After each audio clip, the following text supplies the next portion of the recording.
네, 지금부터 자유통일당 광화문 범애국단체 총결집 및 한동훈 사퇴 촉구 기자회견을 시작하겠습니다. 안녕하십니까 국민 여러분, 애국보수 시민 여러분. 문재인 정권을 종식시키고 윤석열 정부를 출범시키기 위해 풍찬 노숙하며 광화문을 지켰던 저희들은 오늘 보수우파 세력의 4월 총선 총결집을 촉구하기 위해 이 자리에 섰습니다. 최근 민주당은 자체적으로 최소 153석 의석수 전망을 내놓으며 정권 심판론에 불을 지피고 있습니다. 각종 여론조사 결과를 보더라도 지금 보수는 매우 위중한 상황입니다. 특히 좌파 세력들은 4월 총선을 앞두고 자기들끼리의 연합 전략을 구사했습니다. 바로 비례위성 정당인 더불어민주연합 구축입니다. 민주당 입장에서는 자기들의 우군인 좌파 세력에게 비례대표 몇 석을 보장해주고 지역구 표를 싹싹 민주당으로 긁어 모으는 좌파 세력 총결집 전략인 것입니다. 그런데 보수 진영은 어떻습니까? 국민의힘이 보수 세력 결집에 나섰다는 이야기를 들어본 적 있으십니까? 시간이 흐를수록 국민의힘이 총선에서 불리해질 가능성이 높은 이유입니다. 보수의 위기는 국민의힘의 자업자득입니다. 좌파들은 연합 전략으로 똘똘 뭉치고 있는데 국민의힘은 보수 세력 결집을 내팽개쳤기 때문입니다. 특히 한동훈식 공천은 한마디로 우파 척결 좌파 우대입니다. 민주당에서 팽당한 거나 다름없는 수십 년 동안 보수를 적으로 상대해온 오리지널 좌파들을 영웅처럼 대접하며 프리패스로 공천장을 쥐어줬습니다. 그들은 이재명 사당화로 인해 국민의힘으로 잠시 당적을 바꿨을 뿐입니다. 이들이 출마한 지역구는 기호 1번도 민주당 후보, 기호 2번도 민주당 후보가 싸우는 형국입니다. 누가 당선되더라도 최종적으로는 민주당 승리일 뿐입니다. 결국 국민의힘이 뻐꾸기 알을 대신 키우는 탕란이 되는 꼴입니다. 최근에는 대구 중남구 경선에서 당당히 1등을 해 공천을 확정한 도태우 변호사의 공천을 배제하는 어처구니 없는 일까지 벌어졌습니다. 공천 취소 이유도 황당합니다. 5.18 폄훼로 슬슬 군부를 떼더니 최종적으로 광화문에서 문재인 대통령을 비판했다는 이유로 국민들이 준 공천장을 빼앗았습니다. 21세기 대한민국이 북한 체제로 바뀌는 것도 아닌데 문재인 전 대통령이 북한 김정은처럼 입에 올려도 안 되는 절대 존엄입니까? 국민의힘 지도부인 비상대책위원회에 하나갑 전 새천년 민주당 대표의 조카인 한지아 씨가 있습니다. 그는 국민의힘 위성정당인 국민의 미래 비례대표 상위 순번으로 공천받았습니다. 이번 도태우 공천 배제 과정에서 한 씨가 호남 출신 등과 함께 총대를 맸다는 소문이 정치권에서 회자되고 있습니다. 이러니 한동훈식 공천을 좌파 우대, 우파 척결이라고 하지 않을 수 있겠습니까? 한동훈 위원장께 묻습니다. 당신은 우파입니까? 좌파입니까? 국민 여러분, 그리고 보수 우파 여러분, 좌파인지 우파인지 헷갈리는 국민의힘에 더 이상 대한민국의 미래를 맡길 수 없습니다. 자신이 보수인지 진보인지 모르는 한동훈 위원장에게 대한민국 보수의 운명을 맡길 수 없습니다. 야당이 파놓은 왜곡된 이념 프레임에 타락해 질려 피아를 구분 못하는 한동훈 위원장은 즉시 국민의힘의 비상대책위원장직에서 사퇴해야 합니다. 지금의 우려대로 선거가 끝난다면 총선 이후 전국은 윤석열 정부와 보수 진영의 천추의 한을 남길 것입니다. 총선 승리로 종북 좌파 세력이 더욱 강력해진다면 누가 여의도와 광화문에서 맞서 싸울 것입니까? 이제 대한민국과 보수 정부를 지킬 유일한 희망은 광화문 애국 세력밖에 없습니다.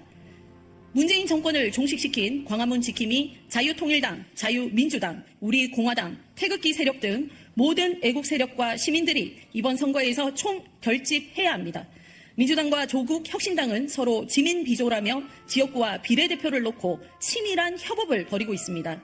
개탄스럽게도 보수 진영은 전혀 사정이 다릅니다. 그렇다면 오랫동안 풍찬 노숙하며 광화문을 지켜냈던 애국 보수 세력이라도 똘똘 뭉쳐 다수의 비례 의석으로 국회에 진출해야 합니다. 총선 이후 친북과 종북 오만으로 무장한 야당의 폭주를 생각하면 전율이 앞섭니다. 정말 다행스럽게도 18일 발표된 리얼미터 여론조사에서 자유통일당이 비례대표 의석 확보선이 3% 선을 훌쩍 넘어 4.2%를 기록하며 애국 보수 세력에게 다시 없는 국회 진출의 청신호를 알렸습니다. 모든 보수 애국 시민 여러분, 백척간두에 처해 있는 대한민국과 보수의 가치를 위해 우리라도 크고 작은 생각의 차이를 넘어 하나가 됩시다. 흩어지면 죽지만 뭉치면 대한민국의 희망을 다시 쏘아 올릴 수 있습니다. 감사합니다. 2024년 3월 19일 대한민국 광화문 애국세력 시민일동. 네, 자유통일당 대표 장경동 목사입니다. 국회를 보면서 적은 수의 국회의원이 얼마나 힘든가를 다 아는 상식으로, 제가 아는 상식, 선거법 재판은 6개월 안에 끝내야 되는 걸로 알고 있습니다. 임기가 다 끝나가도 재판이 끝나지 않습니다. 이거는 자타가 공인하는 잘못된 것이 집행되고 있는 겁니다. 그럼에도 아무도 반발하지 못합니다. 수십 년 동안을 보수 세력에서 일했던 아주 훌륭한 분이 어제 한 얘기입니다. 지금 보수의 정체성이 맞는가? 이게 정말 보수 정치가 맞는가? 본인도 의심스럽답니다. 그나마 강력하게 지금 대한민국의 보수 세력을 지지하는 당이 자유통일당이라고 저는 확신합니다. 분열한다? 아니에요. 연합해서 합력하려고 합니다. 연합할 수 있도록 해주십시오. 그리고 보수의 정체성을 지켜가십시오. 한 사람의 이익도 중요하지만 나라의 이익이 더 중요합니다. 지금 남한과 미국이 훈련합니다. 어떤 분은 이렇게 말합니다. 전쟁 연습이라고. 우리가 북한을 쳐들어갈 확률은 1%도 없습니다. 만에 하나라도 나라 지키기 위하여 하는 훈련입니다. 나라 지키는 훈련을 전쟁 연습으로 매도하는 그런 분이 국회의원이 맞겠습니까? 아무쪼록 부탁드립니다. 촛불 통해서 국회의원도 되고 대통령이 되듯 태극기 통해서 국회의원도 되시고 대통령도 되십시오. 그것이 진정한 보수의 자유통일당의 주장이라고 생각합니다. 분열 아닙니다. 연합해서 꼭 이길 수 있도록 부탁드립니다. 협력해 주시기 바랍니다. 감사합니다. 예, 저는 신의 한수의 신혜식이고 대표를 역임하고 있는데요. 저도 과거에 언론 활동을 했기 때문에 최근에 이 보수 우파 상황에 대해서 말씀을 좀 드리고 싶습니다. 이번 총선은 대한민국을 지키는 세력과 대한민국을 파괴하는 세력의 싸움입니다. 그래서 우리 보수 우파는 전통적으로 국민의힘을 지지해왔고 또 잘하기를 바랬습니다. 그러나 한동훈 비대위 체제가 들어서고 난 뒤 공천이 이루어지고 어제 비례대표 공천까지 마감이 됐습니다. 그 모습을 보면서 도대체 대한민국 보수는 어디로 가고 있나? 지역에서는 미성년자 성추행범을 변호한, 그리고 전세 사기범을 변호한 사람이 국민 추천을 받아서 후보로 나오고, 비례대표에는 횡령, 폭행, 그리고 집행유예 기간이라고 하는 의혹을 받고 있는 사람이 공천이 되었다는 보도가 나오고, 범죄 혐의가 다 드러났음에도 불구하고 그것들을 묵인하는 행위, 이런 것들이 과연 보수의 모습인가? 뿐만이 아니라 광화문에서 우리들과 함께 싸워온 동지를 단지 문재인을 비판했다는 이유로 공천 취소를 하고, 또 과거 10년 전에 직접적인 잘못된 행위가 아니라 비유법을 사용해서 SNS에 글을 올린 후보자를 사퇴시키고, 그가 했던 그 과정에서 윤석열 정부와 문재인 정부에 대한 투쟁, 그리고 윤석열 정부를 지켰던 많은 모습들을 부정하는 이러한 한동훈 비대위의 모습을 보면서 우리는 실망하지 않을 수가 없습니다. 뿐만 아니라 어제 비례대표 후보자 발표를 보면서 도대체 국민의힘의 정체성은 어디에 가 있는가? 대한민국을 살리려고 노력은 하고 있는가? 거기에 합당한 행동을 취하고 있는가에 대한 의문점이 들 수뿐이 없습니다.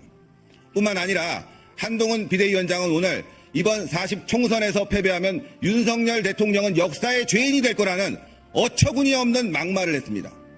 공천권을 모두 손에 쥐고, 심지어 국민의힘뿐만이 아니라 국민의 미래에 당직자를 보내서 공천권을 키를 쥐고 공천을 엉망진창으로 만들어 놓은 한동훈 비대위원장이 윤석열 정부를 비판할 일은 아니다.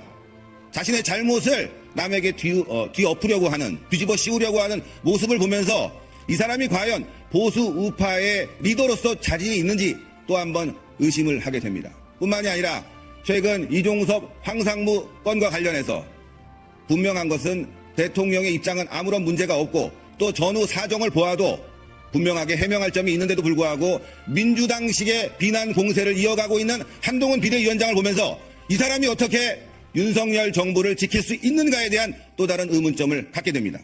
그래서 우리 보수 우파는 자유통일당을 중심으로 윤석열 대통령을 지키고자 합니다. 이번 총선은 다시 한번 말씀드리지만 대한민국을 지키는 세력과 반대한민국의 싸움입니다. 이 대한민국을 지키는 과정에서 광화문에서는 수많은 희생과 그리고 많은 노력이 있었습니다. 그러나 국민의힘은 이런 동지들의 노력을 무시하고 철저하게 한동훈 중심의 공천을 해서 한심 공천, 역설적으로 한심한 공천을 했다고 볼 수 있습니다. 이런 공천, 우파를 배신하는 공천을 함으로 인해서 우리들에게 큰 실망을 줬기 때문에 우리 광화문 자유애국 세력은 이번에 자유통일당을 중심으로 싸워나갈 것이다. 윤석열 정부를 지키기 위해서 최선을 다할 것이라는 것을 이 자리에서 말씀드리겠습니다.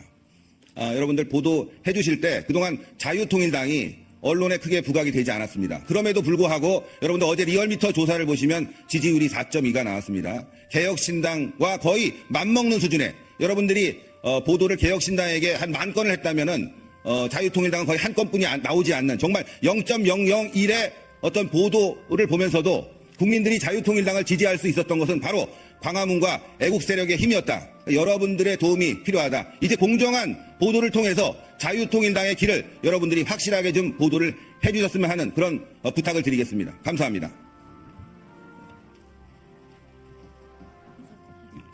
네, 정의.